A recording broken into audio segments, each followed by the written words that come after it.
right, good afternoon, everybody. Welcome to the Mortgage Marketing Animals Strategy class. And I have one of our Freedom Club members on the call, Bill Connolly, with us to talk about focusing on your targets and hitting them with a really cool and unique strategy that he's using. So, Bill, how are you today? I'm terrific, Karen. How are you? I'm doing great, thank you. So now, Bill, you're going to talk today about what we call the bucket list strategy, or who coined that term? Was that something you came up with, or Carl? No, actually, I'll get into that as we go along, but it was something that Carl kind of threw at me off the cuff. Okay, nice. So yeah, I mean, let's dive in. I've got a couple questions to ask you as we go through, but this is some really good stuff. And for anybody that's on the call, this is definitely something that you can implement to really attract some of the top agents in your area. So I definitely pay attention. And of course, we'll make the PowerPoint available afterwards so you don't have to jot everything down. But Bill, take it away. Thanks, Karen. Basically, the things that we've got at our fingertips, we realize how important they are and how powerful they are, but the problem is getting that information in the hands of real estate agents. And basically, I think that most of the people that are using Agent Mastermind realize that there is a lot of power there. And the problem is, to real estate agents, I feel as though will a real estate agent really believe that we have something that's going to be useful to them? I think the first thing we've got to do is basically start out with a list of all of your local real estate agents from MLS. If you don't have access to it, find your favorite real estate agent, ask them if there's any way possible that you can borrow their access to MLS and print out the information. But that's not where it starts. A long time ago, I read that 20% of the business, 20% of the people do 80% of the business. I personally don't believe that. I think that 10% do 90% of the business. So I think that the one thing that you've got to do is narrow down the list of all the agents dramatically to only agents that close a minimum of 8 to 10 deals, or maybe more, in the last 12 months. Carl and I kind of joked that 8 to 10 is the tilapia level, and anything 20 plus is the whales to tuna level. And I just assume focus on the whales to tunas myself. For sure, for sure. Now, when on the second bullet here, we're get a list of all the real estate agents from your local MLS. How did you go about doing that? Do you have a realtor friend, or do you have access to the MLS? I have a realtor friend who, quite honestly, I didn't bother going for all the realtors. I literally just went in and listed all the companies. We don't have a list of a ranking, if you will, of volume in this particular MLS around here. So I literally went in and got a list of all the companies per town in the target towns that I want to do business in. Then I went into each individual company and printed out the list of everybody in that company. And then literally went in and had a way of looking up how many deals each one of these people did. It took a couple of days to do it on a one-by-one basis. But quite honestly, it really got me focused on nothing but whales and tunas. Okay. And you did all of that, like the breakdown from the city to the company to the agents to how many deals they did. That was all inside the MLS, right? Yes. Mm-hmm. Okay.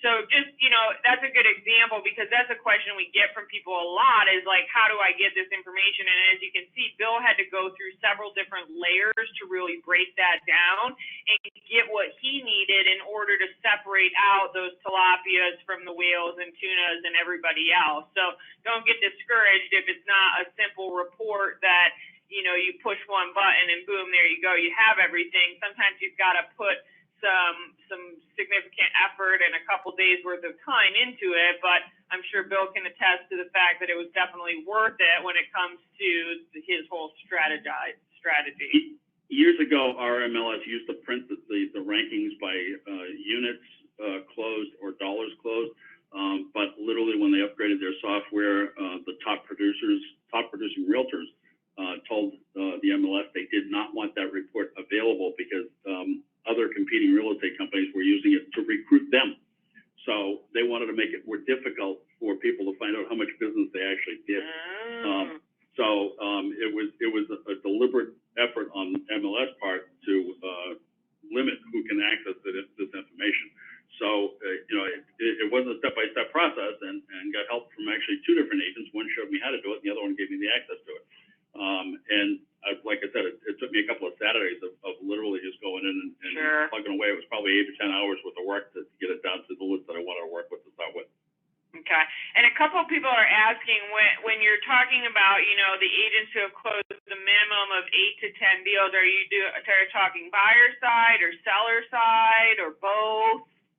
You can, the way that our particular one works, I narrowed the obviously there's a lot of different kinds of real estate out there, so we narrowed it down to 1 to 4 families and condos, and both buying side and selling side. Okay. Because I figure that if in the event you get somebody that's primarily a listing broker, then basically a listing agent, then basically you get an opportunity to get open house sheets in front of them and help them get more business. And if they've got the listing side, that listing is going to turn into a buyer. So, you know, basically, go after them from that aspect. Yeah, absolutely. All right, very good, very good. Thank you for clarifying on a few of those things.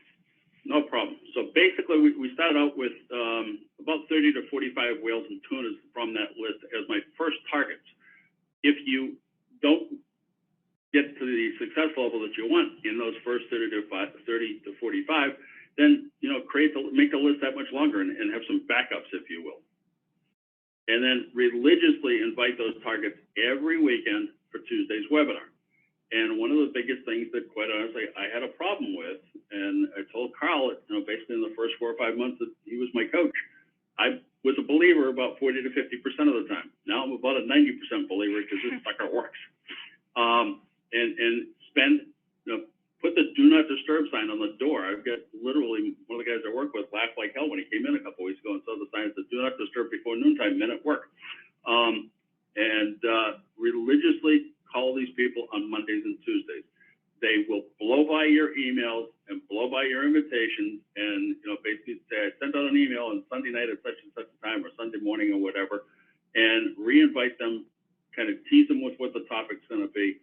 And I have a number of agents that say, Tuesday's a bad time for me. Okay, fine. I'll tell you what, on Thursday, I'm going to send you out the replay. And then I'm going to touch base with you again next week and see what you thought. And are you doing the calling, or do you have somebody do it for you? Yours truly is doing it. Nice, nice. But you certainly could, okay? So if somebody is on the call and is saying, I can't call, granted, you should be calling, you know, your agents every Monday and doing your Monday morning calls. But if you're not, hire a virtual assistant or a loan partner or somebody to make those calls, because someone making the calls is better than no one making the calls. Exactly. Well, as time went on with sending out the invitations, I voiced to Carl my frustration as far as basically sending them out. And when I made the phone calls, I'm sure that all of us that have been in the business a while, when we used to walk in a real estate office on cold calls, you know, every realtor in the office would pick up the phone and look busy so they wouldn't have to talk to you. Well, now they see your caller ID and they put you in voicemail. So it came down to real estate agents, you know, the frustration level of mine got to where the real estate agent agrees to watch the webinar. No more. They'll watch the webinar, but they won't meet with you. Or goes directly to voicemail. In any event, you know, I was pulling what little bit of hair I've got left in my head out. So I figured, okay, how do we solve this problem? Brought it up to Carl during our biweekly coaching calls. He said, just use the bucket list. What? He said, the bucket list. Make up your bucket list. So as I was putting this PowerPoint together, I thought to myself, we've been preaching to realtors who will listen that we want realtors to stand out or think outside the box when it comes to marketing to expired listings or FSBOs by using the flower pot strategy. It's a different approach. Sellers, expireds, and FSBOs admit that they delete voicemails from realtors. They throw away mailers, postcards, mail, whatever. But when the flower pot arrives, pay attention. Funny how that works. And just curious, Bill, do you use the flower pot with your agents? Yeah, I do teach them how to use it, and quite honestly, I got a couple of them using it right now, and they're starting to get business out of it. Nice. Okay. So I said, okay, fine. Carl told me about the bucket list.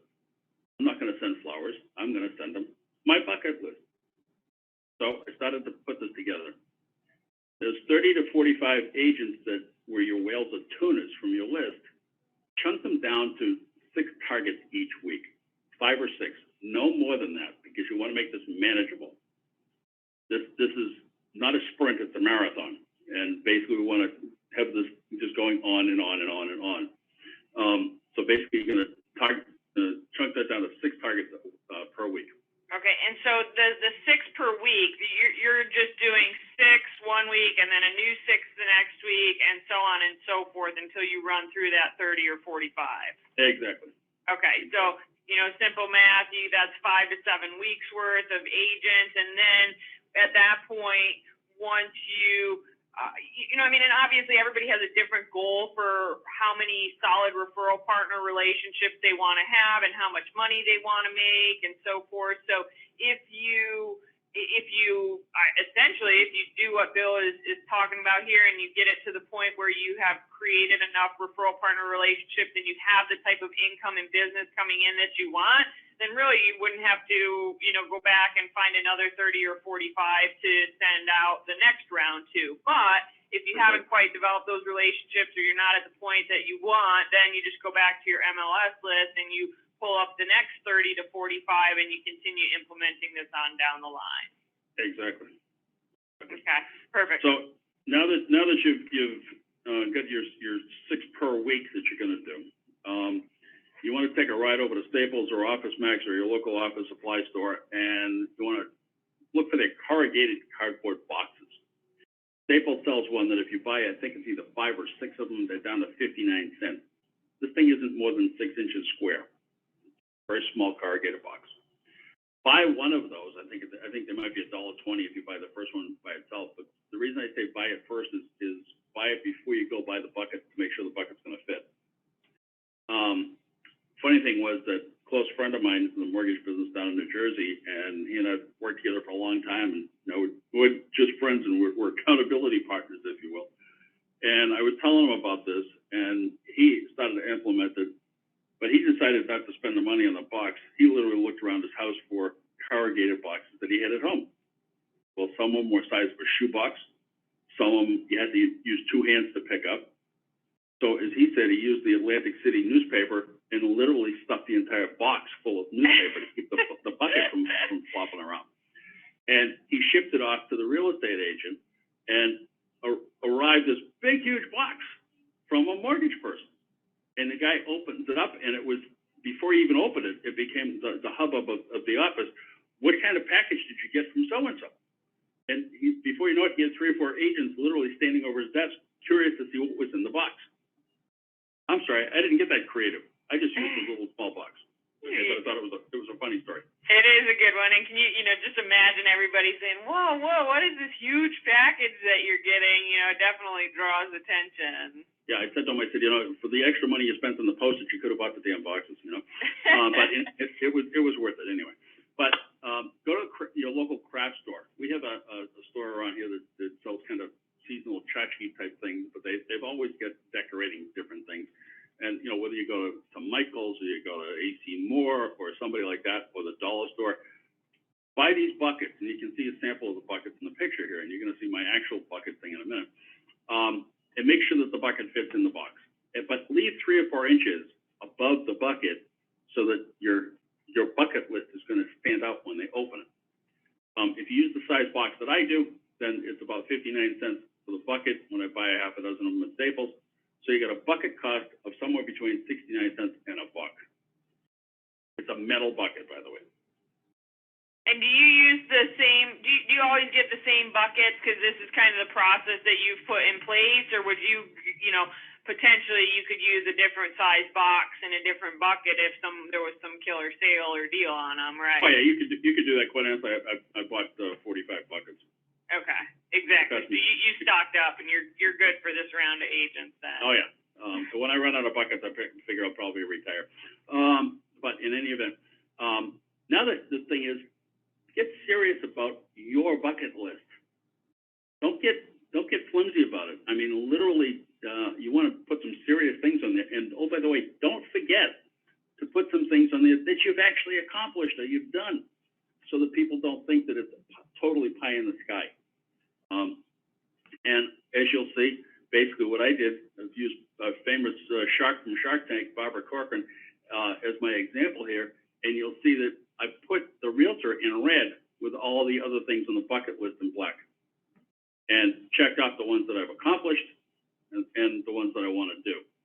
And I created an Excel spreadsheet, put this on the Excel spreadsheet, and then printed out on 65 to 67 pound cardstock. And that's the bucket that I use. Cost me 69 cents. I think that's a really important point there that Bill just made about your bucket list. You know, you do have to make it real, because if it is just cheesy and like only about the agent and then a bunch of silly stuff, you know, people aren't going to take it quite as seriously. But if you put some things on there that are legit and you actually have done them, just as Bill did in the example, it shows one more, I'm a real person just like you. I have goals and dreams and things that I want to do, and I've accomplished some of those. And hey, one of the things that I really want is to have lunch with you, Mrs. Agent or Mr. Agent. So definitely make sure that you incorporate that. And Bill, do you always put it as the third line item on your bucket list? Yeah, I mean, literally, like I said, I just made it up in an Excel spreadsheet, and the only thing I have to change in that list is the name of the realtor. Very good. Okay. Nice.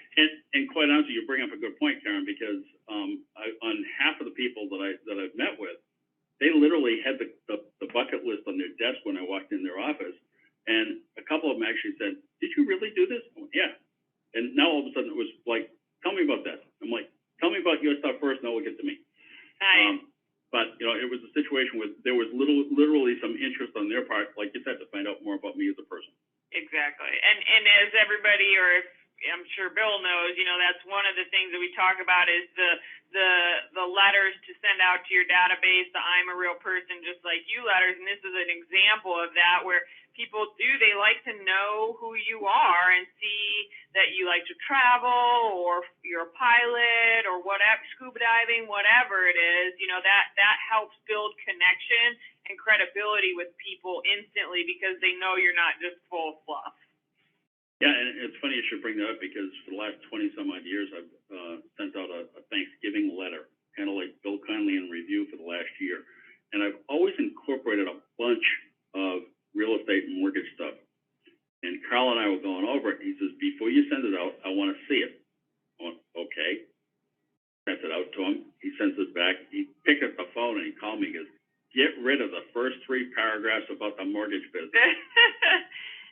And he says, "I love the rest of the stuff about your daughter getting married and traveling to California and the pictures and all that stuff." He says, "Just make it about you and your family, period." I got more phone calls from previous clients. "Wow, you got a wedding coming up. That's a great picture, you know, with the Golden Gate Bridge in the background." You know, it was fabulous. And prior to coaching, I never would have thought about it. Sure. Yeah.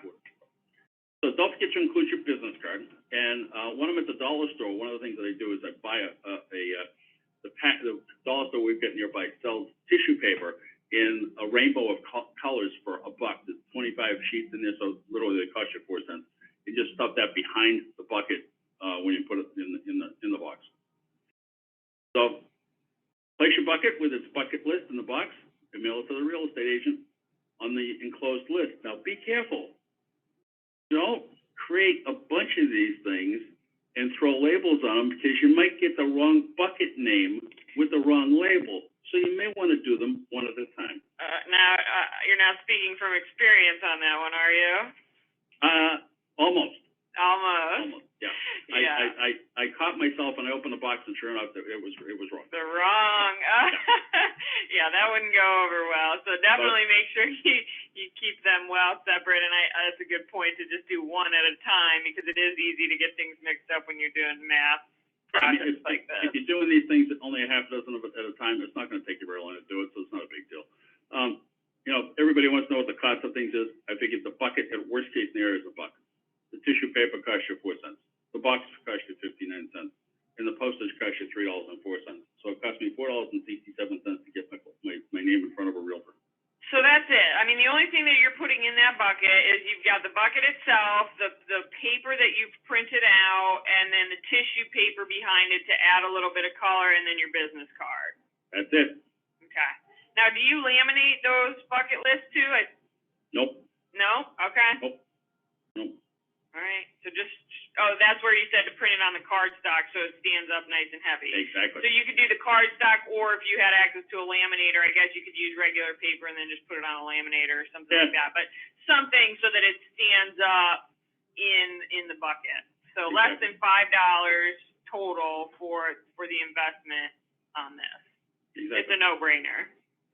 Now, if you use the post office, based on the size of the box, and probably the bigger the box, the longer the time period, but I found that I thought the post office said to me, these will be delivered the day after tomorrow. Yeah, not so much. It was closer to a week. So after the first mailing went out, I started calling people on the fourth or fifth day, and none of them had gotten it yet. And I'm not talking about mailing a long distance around here. So literally I said, okay, fine. I said, I mailed you a box. And I said, kind of give me a hint as to what was coming. Once I finally got the timing down right, basically just call the people and say, hi, this is Bill Conley. Did you get my box I mailed containing my bucket list? And of the 12 people that I've mailed it out to so far, 9 of them just broke up laughing hysterically. And basically I said, I was wondering if I could buy you lunch and see if we're like-minded professionals. And I shut up. Every single one of them said, sure, why not? Nice. 12 buckets, 12 appointments. Sorry, go ahead. 12 buckets, 12 appointments. 12 buckets, 12 appointments, 100%. How easy is that for less than $5 each? So you spend all this time trying to, court these agents, and this is a little ninja strategy that seriously you can put this together. And Bill's had 100% success on this because just like the flower pot, like we talked about a little bit ago, it helps you stand out from everybody else. So nobody else is doing this, and that's. Well, the funny thing is that fellow I mentioned in New Jersey, he sent out 4 of them. He got 4 appointments. Yeah.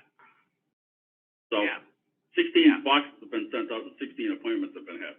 Yeah. So a couple people have asked, and this is a good question. On your list of whales or the agents you're wanting to target, do you ever have any that are in the same office?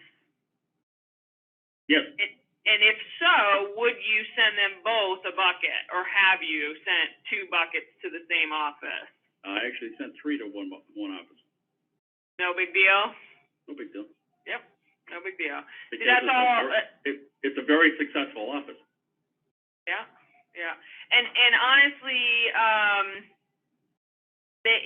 people, you can send it. Everybody who receives it is going to be impressed with it. Just like Bill said, he's gotten 12 out of 12 appointments with the people. So. It's one of the things I've learned about marketing animals in the Freedom Club is don't overthink it. Mm-hmm. So, as you notice, the cost is $4.67, but the results are priceless. Yeah. And from these agent meetings that you've had, has it resulted in any business for you yet? Yep. Nice. Very good. Yep. Very good. Now, when you do get them to lunch, and a couple of people said coffee, and I'm like, yeah, okay, that's fine. I said, but you're trying to down a free lunch? For lunch, I probably got them for an hour and a half. And for coffee, I probably got them for 20 minutes. And they've all succumbed to the lunch invitation. I'm looking at this as this is not an expense. This is an investment. Absolutely. Okay.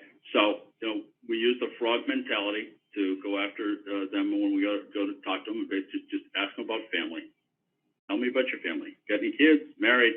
If they're not, what do you like to do? Whether the case happens to be recreation, what do they like to do when they're not working? One of the biggest problems I found is that too many of these realtors, all they do is work.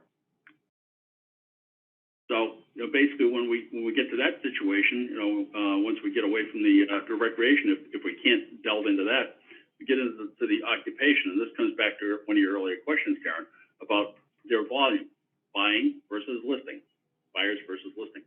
So I asked them politely when we first meet, is it okay if I make some notes? And everybody said, sure, no problem. and, you know, how long they've been in the business, what do they like to do in the business, what don't they like to do in the business.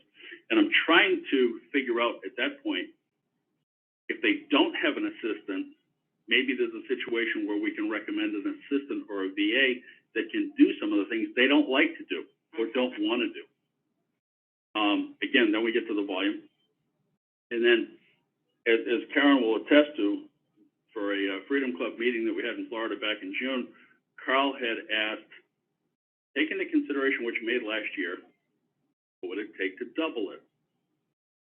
Then take it one step further, and he says, as Tony Robbins would say, I know it can't be done, but if it could be, what would it take to do 10 times as much business?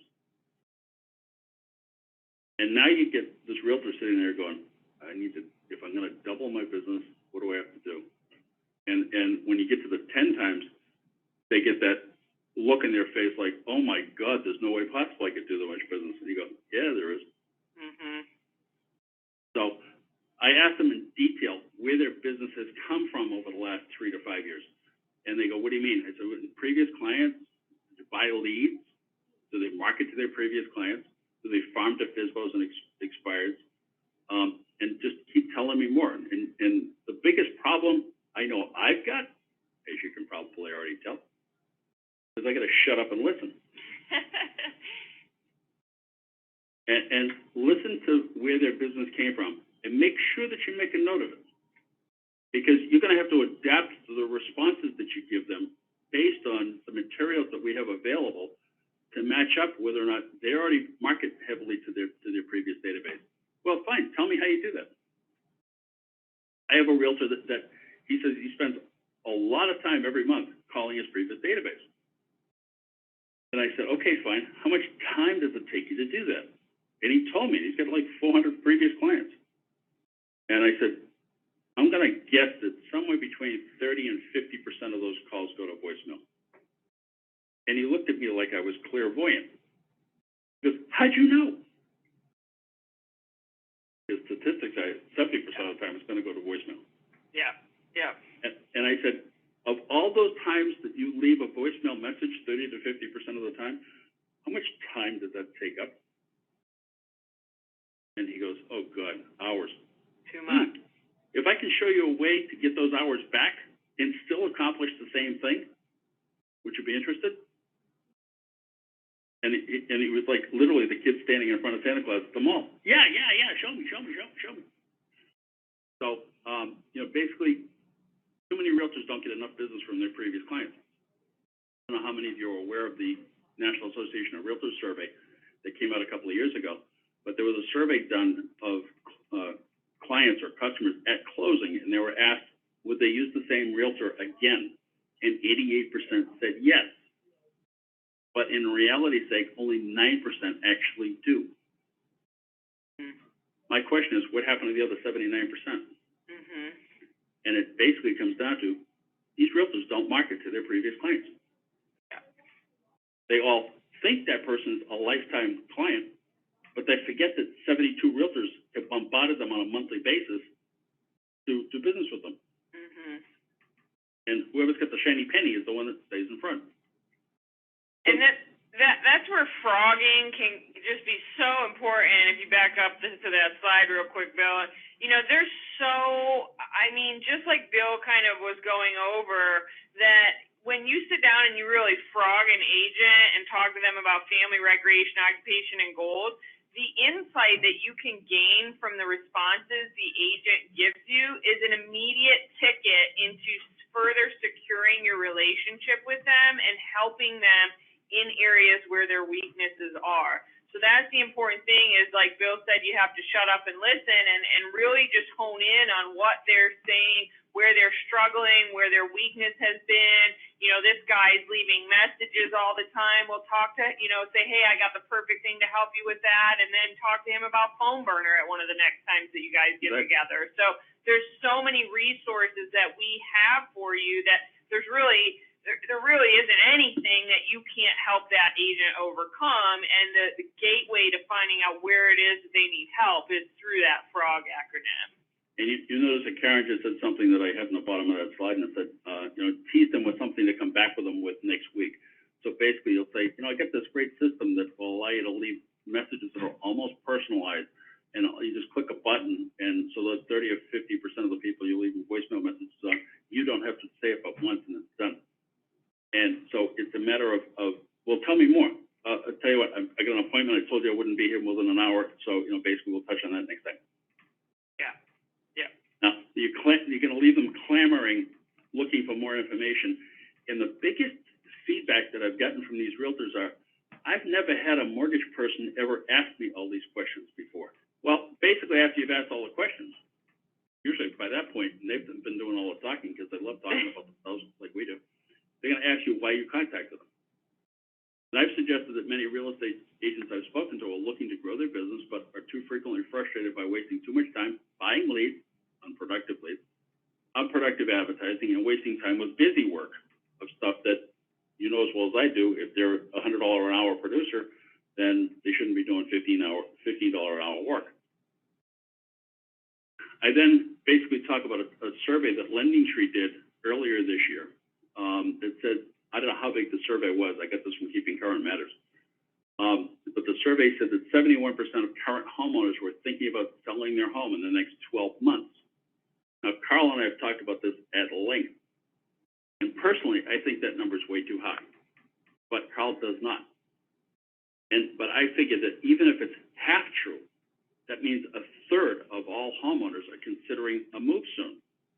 That means you and I have to be farming our database, the realtor has to be farming their database, and you have to show them how to do it. Be ready to go. Then I asked them which group they like to market to better. People who already know, like, and trust them, their previous clients, or people they don't know but have already raised their hand when asked if they want to move. In other words, expires or FSBOs. You'll notice I didn't say cold calling people that have said that, yeah, I might be interested in buying a house sometime in the next 5 years. Then I just give them the bullets. Describe the systems that we recommend for database management, whether it be phone burner, regular mailings, etc., flower pot marketing strategies, and then schedule another appointment to get into more detail on just one of the things. Don't show up and throw up. Basically, if they say they want to, they should focus on the previous clients, we're going to talk about phone burner. Mm-hmm. And then after they've got that in place, then you talk about the flower pot strategy, or vice versa. So we've got enough toys to play with to be able to do so. You want to do it in manageable chunks, and you also want to make sure that you're not overwhelming the agent, because that's an easy way for them to get turned off in a sense where they have information overload, which can cause people to shut down. Exactly. And of course, back to our handwritten notes. Make sure when you leave the appointment, the first thing you do is write them a handwritten note. One of the things I've done is I've incorporated one of my passions, is photography, and pictures I've taken all over the world, and incorporated that as the front cover of my handwritten notes. Nice. So on the bottom of the thing, it tells where it was taken, I took it, and when. And I've gotten feedback from people saying, wow, that's a great looking picture. Did you take that? Yep. Again, another reason to call you back. These people don't even realize how much of gold mine they're sitting on. And basically, we want to try to help them to earn more money from, the gold mine that they don't even know they're sitting on. Yeah, they don't. And, one of the things that a lot of people ask when I'm doing, coaching with people in mortgage marketing animals is, how can I go after some of the top agents in my area? And this strategy right here is a perfect way to get the appointment with those top agents and separate yourself out from everybody else in your area who's not leaving an impression on them like this. Like Bill said, he's had 100% success rate with this, so there's absolutely no reason that you won't also. Yeah, and it's amazing because I've had 4 or 5, I did probably at a minimum of 3 follow-up, and in some cases 4 or 5 follow-up meetings with these realtors each. And in each case, it's been a situation where what I've done next is download from Agent Mastermind the entire webinar of, say, part 1 of the flower pot strategy, and I'll put it on a flash drive. describe the process to them, and, you know, they usually sit there with a question mark look in their face, and I'll tell you what, it's gonna take about an hour. So we can either go through it together and leave enough time so we can, or, I'll tell you what, I'm gonna give you a flash drive, and I'm gonna come back next week with part 2. So you've gotta watch part 1 between now and next Tuesday, or whenever it is, that we agree to meet again. And watch this, and I'm gonna bring you back part 2. So, Great idea. now, they can watch it at their convenience, Mhm. but you've given a time frame on, I'm gonna reload the flash drive, I'm gonna swap flash drives with you next week, and I'm gonna give you part 2. And oh, by the way, is there anybody you worked with in the last week that I might be able to help out? Absolutely. Yep, it's a Um, no-brainer. So, Good. go ahead. I don't know if anybody saw the story, early in the spring of this year, but there was a couple that was walking through a dirt trail, in Northern California, and lo and behold, they take their dog there, and they've been walking there for 5 years, and all of a sudden, one day, they look down, and the fellows saw a, rusted can, mostly buried underground, and he dug it up and pulled it out. There was $10 million worth of 1865 gold coins in the box that were uncirculated. And when research was done, they found that they had been stolen from the U.S. Mint in 1865. Wow. So, you know, I kind of tell that story to the realtors and say, you know, you're sitting on a bunch of buried gold and you don't know it. We're going to help you dig it up. Mhm. Yeah, analogies work very well with stories like that. Absolutely.